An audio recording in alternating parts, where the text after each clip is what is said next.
Hello friends, आप सभी का स्वागत है मेरे इस YouTube चैनल पे। मेरा नाम है अंकित कुमार और आज हम लोग सी टेट साइंस पेडागोजी के बहुत ही इंपॉर्टेंट क्वेश्चन करने वाले हैं जो कि दिसंबर 2019 में हुआ था और आज हम लोग पेपर 2 के क्वेश्चन करने वाले हैं। तो चलिए हम लोग शुरू करते हैं। मेरा पहला क्वेश्चन है, निम्नलिखित में से क्या विज्ञान की प्रकृति के संदर्भ में सही नहीं है। जो विज्ञान की जो प्रकृति होती है, जो नेचर होती है, उसके संदर्भ में क्या सही नहीं है। मेरा पहला ऑप्शन है, विज्ञान सीखने का अंतर विषयक क्षेत्र है जो इंटरडिसिप्लिनरी एरिया ऑफ लर्निंग है साइंस। तो इसका मतलब ये है कि अगर हम कोई भी सब्जेक्ट को, कोई भी टॉपिक को अगर 2-3 तरीके से अध्ययन करते हैं तो उसे हम अंतर विषयक क्षेत्र कहते हैं। जैसे हम किसी के बारे में भी 3-4 तरीके से पढ़ते हैं, जैसे हम उसमें साइंस के तरीके से पढ़ते हैं, हिस्ट्री डालते हैं और भी बहुत सारे पॉइंट ऑफ व्यू डाल के इसका एक कंक्लूजन निकालते हैं, तो उसे हम अंतर विषयक क्षेत्र कहते हैं। तो विज्ञान को हम सिर्फ विज्ञान के दृष्टिकोण से ही नहीं, बहुत सारे दृष्टिकोण से पढ़ते हैं। विज्ञान में मैथ का भी यूज होता है, हिस्ट्री का भी यूज होता है और बहुत सारे दृष्टिकोण का यूज होता है। तो इसीलिए विज्ञान सीखने का अंतर विषयक क्षेत्र है। तो ये मेरा पहला सही है। विज्ञान हमेशा अस्थायी होती है, विज्ञान अस्थायी नहीं होती है। विज्ञान हमेशा चेंज होते रहता है। ये इन्फॉर्मेशन के हिसाब से जैसे जैसे हमको अलग इन्फॉर्मेशन मिलते जाती है तो विज्ञान चेंज होते जाता है। विज्ञान संदेहवाद को बढ़ावा देता है। ये भी सही है कि विज्ञान संदेहवाद को बढ़ावा देता है। चौथा मेरा है, विज्ञान तथ्यों के समुच्चय के समतुल्य है। ये हमारा गलत है, ये चौथा हमारा गलत है और इसलिए सही होगा क्योंकि यहाँ पे सही नहीं दिया गया है। हमारा दूसरा क्वेश्चन है, राष्ट्रीय पाठ्यचर्या 2005 के अनुसार अच्छी विज्ञान शिक्षा होनी चाहिए। तो हमारा जो राष्ट्रीय पाठ्यचर्या 2005 के अनुसार है उसमें हम बच्चे को सेंटर में रखते हैं, बच्चे को फोकस करते हैं। हमारा पहला प्राथमिकता होता है, हमारा पहला प्रायोरिटी बच्चा होता है। हम बच्चे को ही फोकस करेंगे तो बच्चे के प्रति निष्ठ, ये हमारा आंसर होगा कि हम बच्चे के प्रति ट्रू रहेंगे, निष्ठ रहेंगे और हमारा पहला जो फोकस होगा वो हमारा बच्चा होगा। ये राष्ट्रीय पाठ्यचर्या 2005 के अनुसार है। अब चलते हैं हम अपने अगले क्वेश्चन की ओर। एक अच्छी विज्ञान शिक्षा पाठ्यचर्या निम्नलिखित में से कौन सी वैधता की संतुष्टि क्रियाकलाप और प्रयोग द्वारा होती है।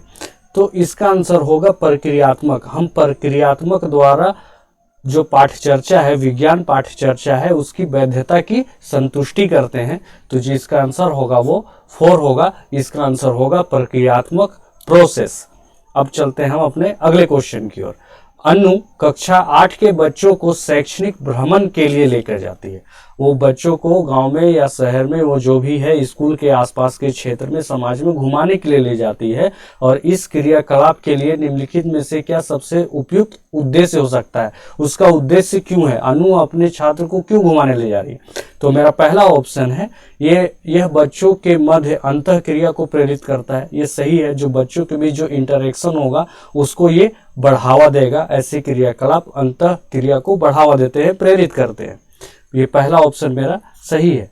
ये दूसरा है, ये ठोस अनुभव को बढ़ावा देता है। ये ठोस अनुभव द्वारा प्रक्रिया कौशल को बढ़ावा देता है। ठोस अनुभव वो होता है जो उससे बच्चे देख सके, छू सके, उसको ऑब्जर्व कर सके, इसे हम ठोस अनुभव कहते हैं। तो ये ठोस अनुभव के कौशल को बढ़ावा देता है।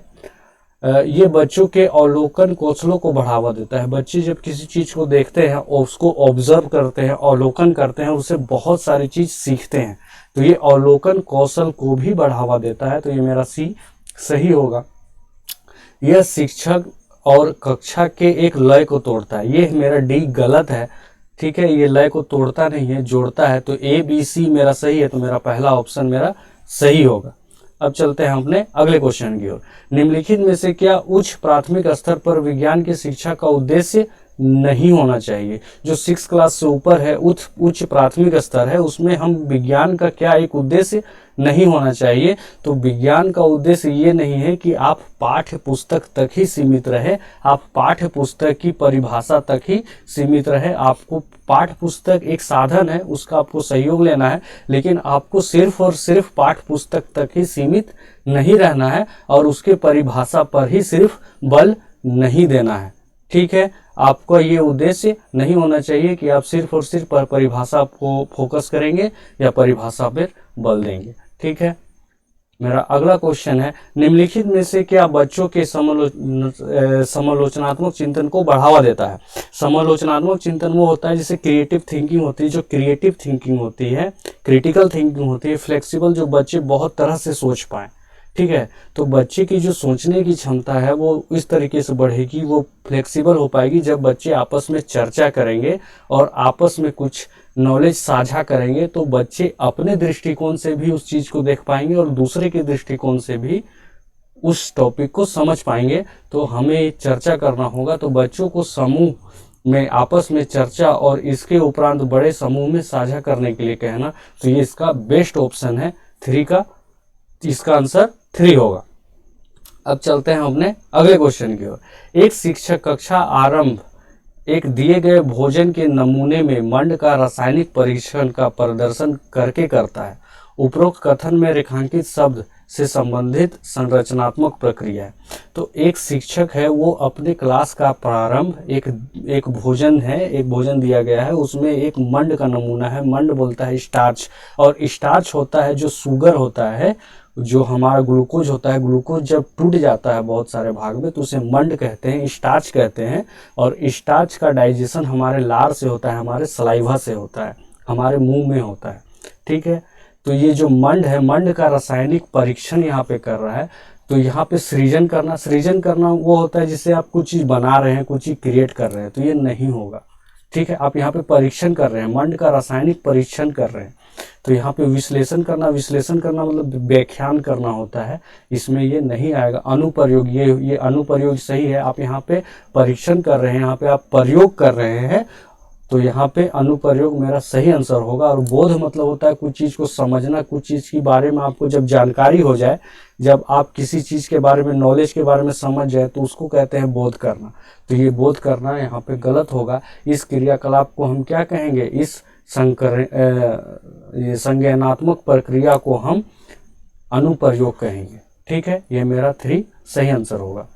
निम्नलिखित में से कौन सी गतिविधि बच्चों में सक्रिय अधिगम का प्रावधान नहीं करेगी? बच्चे किसमें एक्टिव नहीं रहेंगे, बच्चे किसमें पूरा सक्रिय नहीं रहेंगे? तो बच्चे कक्षा में जब व्याख्यान सुनते हैं, जब लेक्चर सुनते हैं, तो बच्चे बोर हो जाते हैं, बच्चे इसमें एक्टिव नहीं रहते हैं। तो जो मेरा सही हो, 4 आंसर मेरा सही है कि कक्षा में व्याख्यान सुनना क्या है, बच्चों के लिए सक्रिय अधिगम का प्रावधान नहीं है। ये मेरा अगला क्वेश्चन है, विज्ञान में निम्नलिखित में से किसके द्वारा सीखने में कमी का पता लगाया जा सकता है? कि बच्चे कुछ कम सीख रहे हैं, ज़्यादा सीख रहे हैं, ये किससे पता लगा सकता है? एग्जाम के द्वारा जो अचीवमेंट टेस्ट होगा, जो टर्म इन अचीवमेंट टेस्ट, सत्रत उपलब्धि परीक्षण होगा। तो यहाँ पे केवल डी मेरा आंसर होगा, केवल डी, क्योंकि अवधारणा मानचित्र, कॉन्सेप्ट मैप मैं आपको बताता हूँ क्या होता है। और ये देखिए पोर्टफोलियो में बच्चे का एक लिखा जाता है, ये देखिए एक पोर्टफोलियो है, पोर्टफोलियो में बच्चे का नाम, एड्रेस, उनके माँ का नाम, वो किस समाज से बिलोंग कर रहा है, ये सब उसके बारे में एक शॉर्ट जानकारी होती है। ठीक है, अब हम अब मैं बताता हूँ कॉन्सेप्ट मैप। और यहाँ पे देखिए एनेक्डोटल रिकॉर्ड, वर्णन अभिलेख वो होता है, एनेक्डोटल रिकॉर्ड वो होता है जब बच्चे के आपस में क्या, बच्चे के दोस्त से क्या रिलेशनशिप है, उसके घर वाले कैसे हैं, बच्चा कैसा कर रहा है, तो उसकी एक संपूर्ण जो व्यक्तिगत सारे वर्णन होता है उसे हम एनेक्डोटल रिकॉर्ड कहते हैं। और एनेक्डोटल रिकॉर्ड में एक बच्चे की व्यक्तिगत के बारे में सारी जानकारी होती है कि वो पहले पढ़ने में कैसा है, अब कैसा है, उसकी दोस्त से उसकी रिलेशनशिप कैसे है, उसके माँ बाप के कैसे रिलेशन है, तो सारे चीज़ यहाँ पे व्याख्यान किया हुआ होता है। अब मैं बताता हूँ आपको, ये है कॉन्सेप्ट मैप। कॉन्सेप्ट मैप में देखिए यहाँ पे एक जैसे ट्री है, तो ट्री से हमें ऑक्सीजन मिलता है, शैड मिलता है, पेपर मिलता है। अब फिर पेपर से हमें क्या क्या मिलता है, तो इसे हम जैसे बांटते चले जाते हैं, इसे हम कॉन्सेप्ट मैप कहते हैं।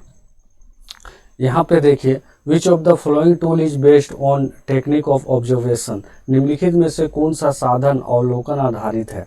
तो यहाँ पे जो वर्ण अभिलेख है, एनेक्डोटल रिकॉर्ड है, वो ऑब्जर्वेशन पे आधारित है। क्योंकि एनेक्डोटल रिकॉर्ड होता है जो हम एक बच्चे को ऑब्जर्व करते हैं कि उसके बच्चे के साथ, उसके दोस्त के साथ कैसे उसकी रिलेशनशिप है, उसका व्यवहार कैसा है, बच्चा तेज है या बच्चा कौन समाज से बिलोंग करता है, फिर उसके आसपास की इन्वायरमेंट कैसी है। तो बच्चे की जो सारी जानकारी होती है उसकी व्यक्तिगत वास्तविक रिकॉर्ड जो जैसी होती है, यहाँ पे देखिए एक वास्तविक रिकॉर्ड जो एक विशिष्ट व्यवहार या बातचीत होने के बाद दर्ज की एक विस्तृत वर्णनात्मक कथा है। ये हम एक उसके बारे में एक व्यक्तिगत उसके बारे में जितनी भी जानकारी होती है उसे हम एनेक्डोटल रिकॉर्ड कहते हैं, जिसे हम ऑब्जर्वेशन के आधार पर बनाते हैं।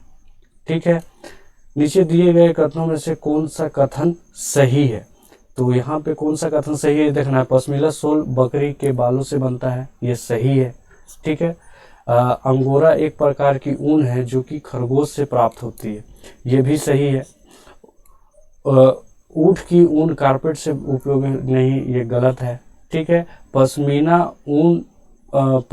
ऊन खरगोश से प्राप्त होती है, नहीं, ये बकरी से प्राप्त होती है। तो मेरा ए और बी सही है, तो ए और बी मेरा सही होगा। अब मैं बताता हूँ आपको अंगोरा। ठीक है, तो देखिए ये एक अंगोरा ऊन है जो कि खरगोश से बाल से प्राप्त होती है। ये बहुत ही इंपॉर्टेंट है, आपको याद करना है, ये क्वेश्चन बहुत ही रिपीट हुआ है। और पश्मीना सोल सीटेट वालों का फेवरेट है, ये हर बार रिपीट होता है। तो ये मैंने एनसीईआरटी से आपके लिए लिया है और इसे आप अच्छे से पढ़ लीजिए। पश्मीना सोल बहुत बार रिपीट होता है। यह माना जाता है कि पश्मीना सोल 6 स्वेटरों के बराबर गर्मी होती है। जो पश्मीना सोल बहुत ही पतली होती है और ये 6 स्वेटरों के बराबर इसमें गर्मी होती है। और ये बिल्कुल ही बहुत ही पतली होती है, ये मोटी बिल्कुल नहीं होती। और ये पश्मीना सोल पहाड़ी बकरियों की एक खास नस्ल से बनता है जो लगभग 5000 मीटर की ऊंचाई में रहते हैं। ठीक है, और वहाँ का टेम्परेचर -40 डिग्री सेल्सियस होता है जहाँ पे वो बकरियां रहते हैं। और इसे बनाने में 250 घंटे लगते हैं। एक नॉर्मल पश्मीना सोल बनाने में 250 घंटे लगते हैं और एक डिजाइन वाला बनाने में बहुत ही इससे ज़्यादा समय लगेगा। और इसकी बुनाई हाथ से होती है, इनकी बुनाई हाथों से होती है क्योंकि ये बहुत ही पतली धागा होती है इसमें, और इसे कोई भी मशीन नहीं बुन सकता है, इसे हाथ से ही बुना जाता है। और इनके पतले बाल, बकरी के इतने पतले बाल होते हैं कि 6 बाल मिलके आदमी के 1 बाल होते हैं। ठीक है, तो ये जितने भी फैक्ट हैं उसे आपको याद रखना है, इसमें हर बार आती है। तो ये मेरा लास्ट क्वेश्चन था। अगर आपको मेरा सेशन अच्छा लगा तो प्लीज़ मुझे फॉलो कीजिए और मुझे देखते रहिए और मेरे चैनल को सब्सक्राइब कीजिए।